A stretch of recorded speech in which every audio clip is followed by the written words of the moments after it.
All right, we're driving down the Gunnison side of Tincup today. We just went over the top and we came from Buena Vista side, St. Elmo side this morning. We're gonna go down in this vlog. We're gonna replace the posts that have fallen on Mirror Lake, and we might put one or two more in. We've had a couple issues with machines and vehicles going off the road, getting sunk in the lake, so we're going to try and take care of that today. But there's been some other questions I've seen, some discussion, some frustration on social media with other either volunteer projects that sometimes people that live out of state don't understand what we do in Colorado or why. And they're totally valid questions, so we're going to answer some of those. And then we're going to look at road maintenance too, specifically Forest Service road maintenance levels.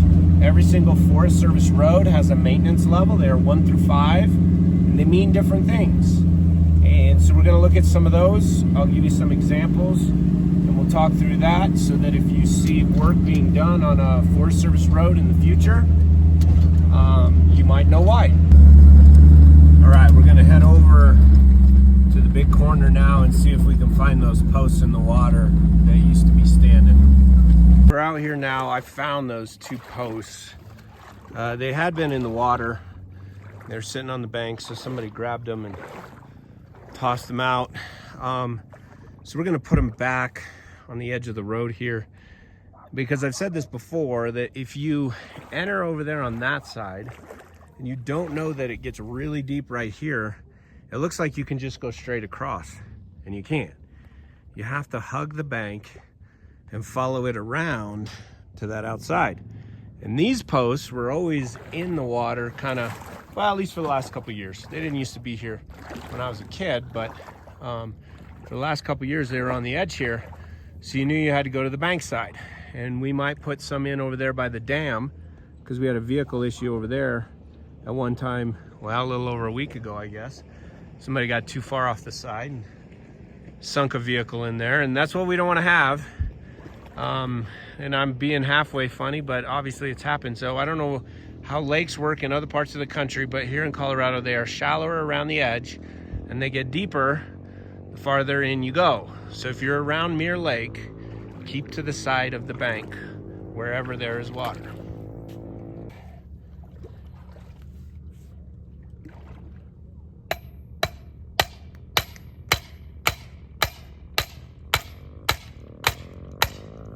Yeah, just kind of working it down in there.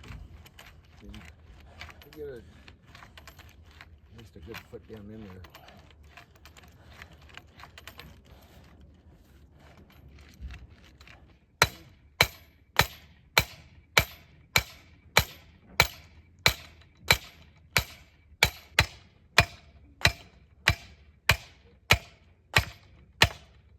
Just a little.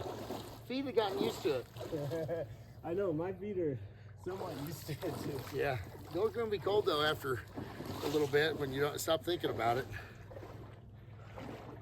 Do maybe 3 rocks and kind of do a triangle around them or something. You get one right in front now too.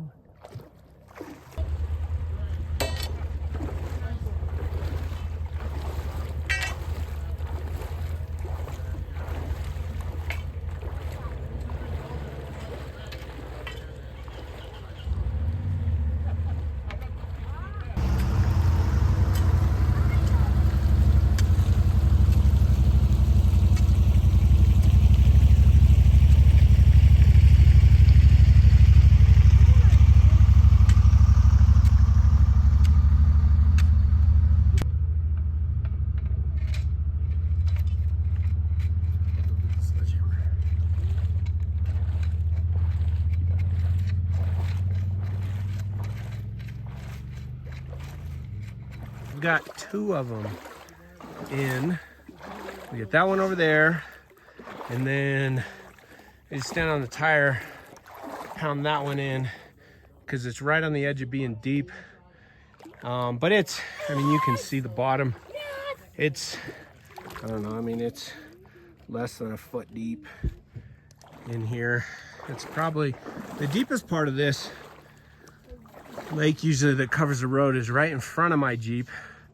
Yeah, where them fish are jumping right there. Just in front, that's usually the deepest part. So we're gonna put one more in between the Jeep and that end over there, just to make sure people know to go around. There's a Gladiator over there. I don't know if you can see it. Maybe I can zoom in. That's got the hood up over there.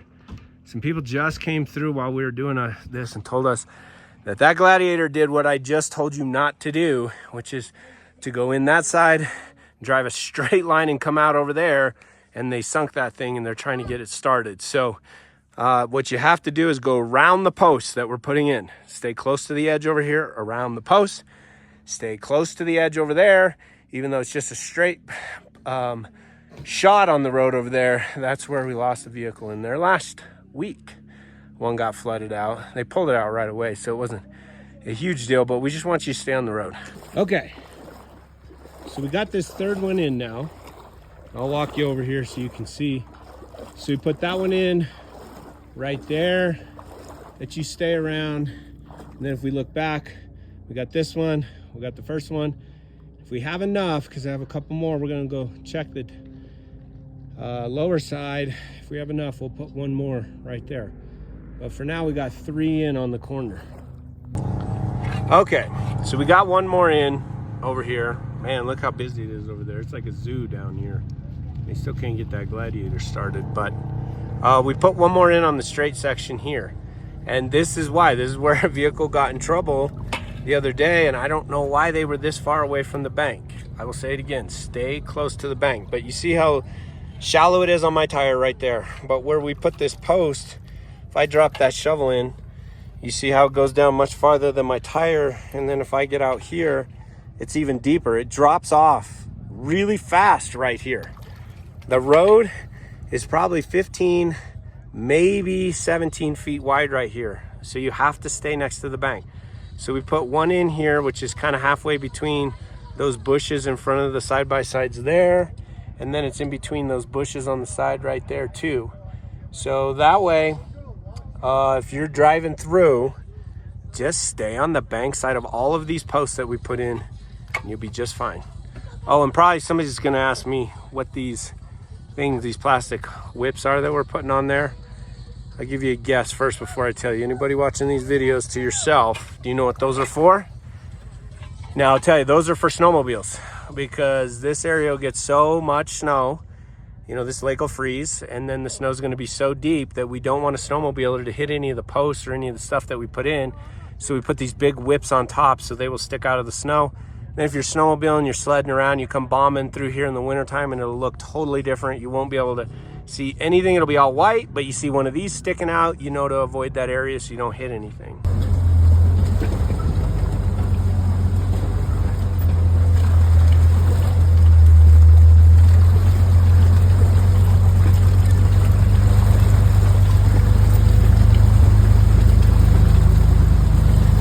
All right, so we put one last one here on the upper end of the lake. Then you can kind of see behind me, we put 4 total in. We found 2 that have always been here, and then we found kind of a twisted one over here in the bushes from a long time ago that we reused, and then we put a new one here, and we put that new one in over there by the lower end of the lake. So now when you come through here, you stay on the bank side of the post. I'll say that for the 3rd time in this video, you don't drive straight across this corner. You don't drive out into the lake over there on the lower end either. Stay next to the bank. There's only a foot deep. You saw us wading around in there and working on the edge where it is a little bit deeper, but on the main part of the road, it is only a foot deep. And we still had somebody sink a vehicle because if you don't stay on the road, the lake gets very deep very quickly. So we're done here. We're gonna start making our way back up the pass. We'll talk about some road maintenance levels over there when we get to the other edge of the lake, and then we'll look at some drainage issues on the St. Elmo side of Tincup. So while we're over here by the lake, eating lunch, let's talk maintenance levels of roads. So I've seen some stuff, and not just this year, in years past, where people are frustrated and they go out to a trail. And keep in mind, we call as the public, we call everything a trail. So Tincup Pass, where we're at today, is a trail. Hancock Pass is a trail. You know, Pomeroy, Grizzly, Mountain Terrell, everything that we call just general terminology when we're talking, we say trail. In reality, most all of those routes are classified as a road under the Forest Service classification system. So, and the reason that's important is they have 5 different maintenance levels for their roads. And here I'll show you the manual, Forest Service manual, so you can see the difference between these 5 levels. So a road that is maintenance level 5, it's like a paved road, a hard surface road. It's not really wide like a federal interstate or a U.S. highway or even a state highway with large shoulders and stuff like that. They can be very narrow, but they are a hard surface road. You get to a class 4 road, and that is a maintained dirt road, much like you might think of a county road, like a county dirt road. That would be a class 4 road. Now, a class 3 road, you can see examples of all of these as I'm going through here. A class 3 road would be for like passenger vehicles. So they're not graded out all the time perfectly smooth like a county road style, but they are not a 4-wheel drive specific road. Then you get to class 2 road, and that is a high clearance 4-wheel drive road. And then class 1, unfortunately, is administrative use. So the public doesn't get to use a class 1 road, and they could have a gate or a berm bulldozed up, or they're closed. They still exist on the ground. So if the agency had to go in there for some reason, because of a fire or other issues, they could just run a bulldozer or equipment down there and reopen the road, and they have an access point. But that's class 1. So mostly what we drive is a class 2 or maintenance level 2. I say class sometimes interchangeably with maintenance level, is a class 2 or a class 3.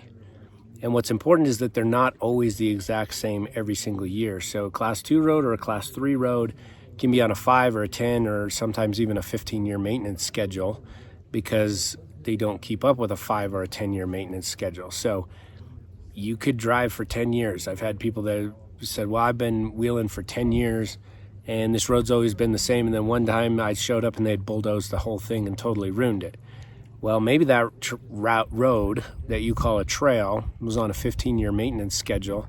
And even though you've driven it for 10 years, you still haven't seen a turnover in the life cycle of that road. So that's what happens. That's how the Forest Service does maintenance based on their specific classifications of roads. Now, a road and a trail are different. We do have full-size motorized trail classification, and that is recreation specific, and those do not get maintained the same as a road. They are looked at as the challenge typically that you need or you're looking for if you're driving a full-size motorized trail.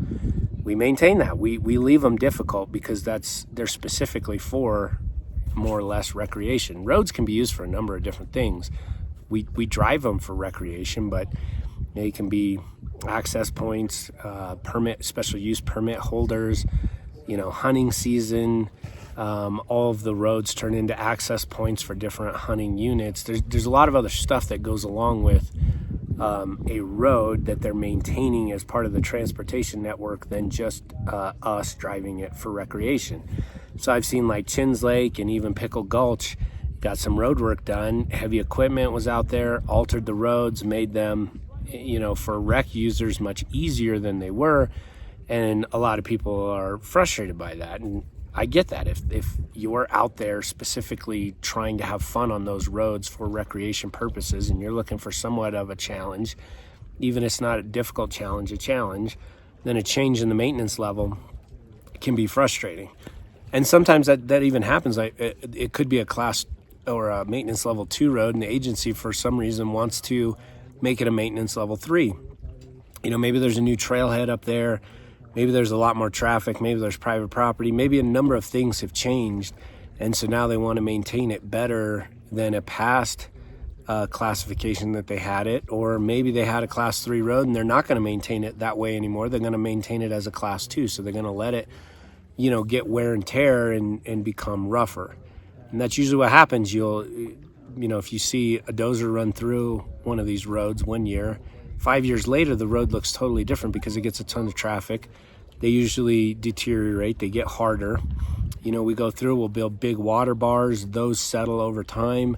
So the maintenance is kind of always ongoing, and it's dynamic that, if you're in year 3 of a 15-year maintenance schedule, if you're in year 5, 10, or year 14, the exact same road is going to look a little bit different. So that's what happens with Forest Service maintenance. That's why some of these routes change in difficulty, is because of maintenance schedule. But the key is that's the agency classification that their road engineering groups go through to maintain roads. I started to learn this when I first started Corps. There's a really nice guy. He doesn't work for the Forest Service anymore, unfortunately. There was a road engineer in my area. Got to know him at a trail adoption meeting, told him, why we like roads, what we do on roads, and he was fascinated to hear why members of the public use roads. Like, what are we looking to do out there? Why do we enjoy them? They're not just getting from point A to point B. And he used to send me the road maintenance schedules for each summer so we could see what was going on, what private contractor they'd hired for what road to do what, to build water bars, to smooth it out, what maintenance level the roads were.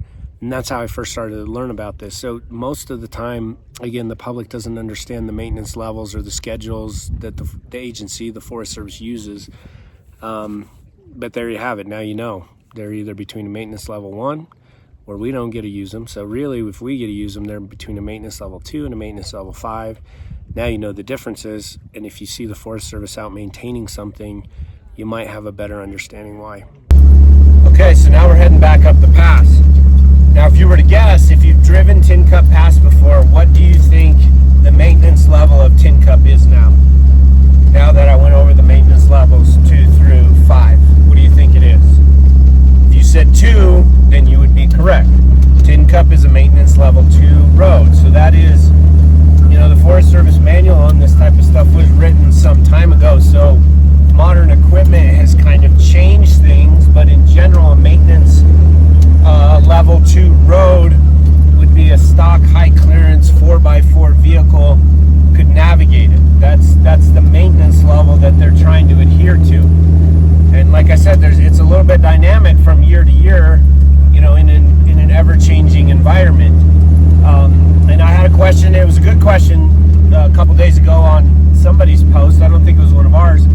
What is a high clearance 4-wheel drive vehicle? Like, we say that, and then we just expect everybody to know what that is.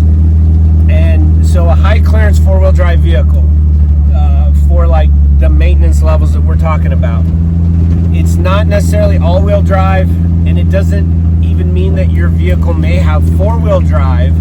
It refers to vehicles that have a transfer case that you can shift into low range. So 4-wheel drive with a low range transfer case. Now, those vehicles from the factory typically come with larger tires and typically have higher clearances in the suspension just from the factory, because it is a 4x4 vehicle controlled with a transfer case. So that would be a maintenance level 2 road. If you've ever driven Tincup, you could drive a stock 4x4 pickup over Tincup. I saw several of them today. We get up here, we're going to turn left going up, and we're going to go up Old Tincup. Now, Old Tincup is a tough section, and that is a full-size motorized trail. If you go up the Old Tincup section, we'll talk more about it when we get up here. Okay, so here we go. We're going to make the left-hand turn here to go up Old Tincup, which is a full-size motorized trail classification, and I'll talk about why. So we're winding through the willows on the very beginning of Old Tincup. Now, Old Tincup is exactly what the name implies. It was the old route for Tincup Pass before the more modern route bypassed this section. And it goes through a couple rock fields, and there's really no maintenance on this section because it's listed as a full-size motorized trail, which would imply it's then for recreation purposes, and we leave the challenging aspect intact. Now, I've talked about full-size motorized trails before because for a couple reasons. One is, if you have a plated street legal passenger vehicle like this Jeep, you need to have an OHV sticker to run on full-size motorized trails. So you get an OHV permit. If you're in state. If you're out of state and you travel to Colorado and you run on full-size motorized trails, you also buy an OHV permit. More information on our video on Stay the Trail on what all of that means.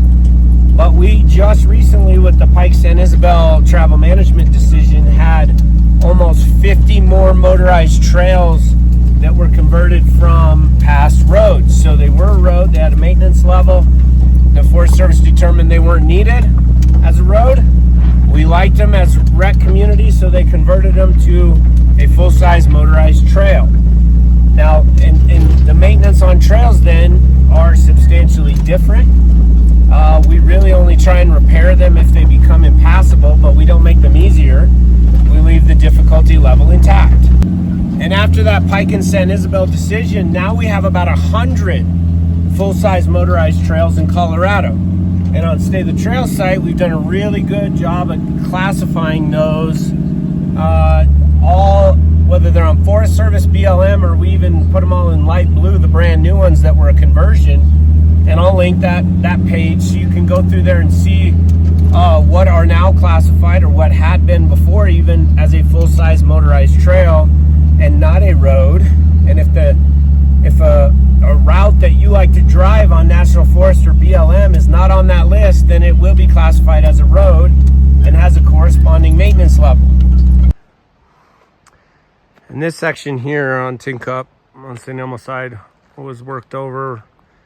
We helped with the All for Fun project a little over a week ago. It was real muddy over here, so cut a drain to get that water off the road, and then eventually all this will dry out. It was really bad. There's a whole bunch of logs in here and trees and stuff, so pulling all those out and then cutting it so it travels across the road, gets out, and it'll continue to dry out.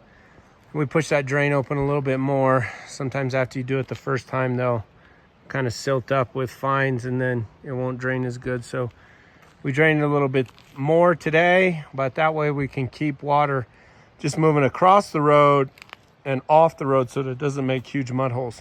We had some questions about that project online, and they're actually good questions, from people that are out of state in Colorado, asking, if we altered the trail from mud, do people get mad if we remove obstacles? And they are, considering mud to be an obstacle and something fun or desirable on the trail to be able to drive through. And in Colorado, that's just not the case. Every drop of water in Colorado is owned by somebody. The entire state is in the watershed. So all of the snow that falls in the winter and then melts in the spring and summer and runs off in the creeks and rivers is somebody's water source somewhere. It could be towns or cities in Colorado, or it could run out of the state via our extensive river system and end up as water for somebody else. So we try and limit the interaction with water as much as possible, and that's very relative. In some cases it's more possible than other cases, and we try and move water across the road and not down the road. That's why we build water bars, or the Forest Service builds water bars, so water's on the road and it runs down the road, hits a water bar, and then channels it off the road.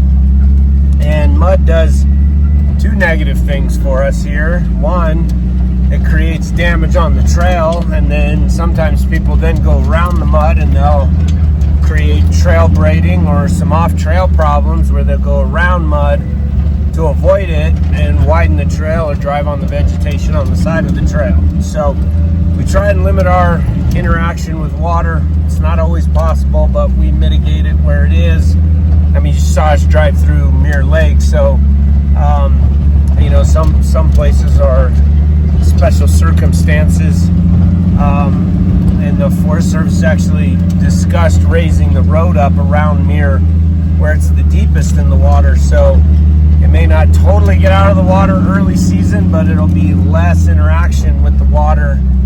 As the lake goes down, then the road will become drier quicker. And we try and deal with mud as much as possible so that we're not driving through mud. We're draining roads so that they don't, hold big mud holes. There's a couple near the top on this side on Tincup, St. Elmo side, and those are unfortunately big enough that they are going to require equipment. We've already talked to road engineering about that, so they're going to get equipment to go fix those, and that's not really due to surface water. There's no water on the surface that's running into those holes, creating the muddy conditions. They're seeping out of the ground, so the snow melt in a lot of cases will run into the ground and it'll start to strain down underground, and then it'll pop out in different areas. And then this year it one of those seeps came out in the middle of the road, creating some mud holes. So hopefully that'll get taken care of pretty quick too. And I wanted to mention one other thing. We've been talking about the GMUG work that's going on around Alpine Tunnel, and the west side of the tunnel grade is closed, Forest Service Road 839. You can see it down here in the red section. This is the bottom down here is like where Sherrod Loop was, where the trains would turn and then make their final ascent up towards where the Alpine Tunnel would be. The palisade wall, the big palisade they're trying to fix, is right in this stretch of road. So they're replacing the blocks there. And if they were to lose a block, or the dangers of losing a rock and it rolling right down to the road that would go right below it, is the reason that is closed. So you could drive Hancock over here down to the intersection and then continue over Tamichi, but the section of Tamichi, which is 888, that comes down and connects with 839 down here at Sherrod Loop, is not open, because this whole section, this whole area is not open. The shaded area is also not open to any members of the public. So you cannot hike in there, you cannot mountain bike in there. The roads are obviously closed, so you cannot take a motorized vehicle through there. I'm just clarifying this. Some people think that the work is going on Williams Pass up here. It is not. But Williams Pass is used even during the non-motorized allowed dates. People hike over it, people mountain bike over it. So that closure includes the lower section of Williams Pass, so you can't get down here into the work area.